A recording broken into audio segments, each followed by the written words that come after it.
ಒಂದು ಎರಡು ಬಾಳೆಲೆ ಹರಡು. ಮೂರು ನಾಲ್ಕು ಅನ್ನ ಹಾಕು. ಐದು ಆರು ಅನ್ನ ಸಾರು. ಏಳು ಎಂಟು ಪಲ್ಯಕ್ಕೆ ದಂಟು. ಒಂಬತ್ತು ಹತ್ತು ಎಲೆ ಮುದುರೆತ್ತು. 1ರಿಂದ 10 ಹೀಗಿತ್ತು, ಊಟದ ಆಟವು ಮುಗಿದಿತ್ತು. ಇನ್ನೊಂದ್ಸತಿ ಹಾಡೋಣ. ಎಲ್ಲರೂ ನನ್ನ ಜೊತೆ ಹಾಡಿ.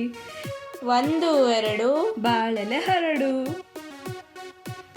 ಮೂರು ನಾಲ್ಕು ಅನ್ನ ಹಾಕು. ಐದು ಆರು ಅನ್ನ ಸಾರು. ಏಳು ಎಂಟು ಪಲ್ಯಕ್ಕೆ ದಂಟು. ಒಂಬತ್ತು ಹತ್ತು ಎಲೆ ಮುದಿರೆತ್ತು. 1ರಿಂದ 10 ಹೀಗಿತ್ತು, ಊಟದ ಆಟವು ಮುಗಿದಿತ್ತು.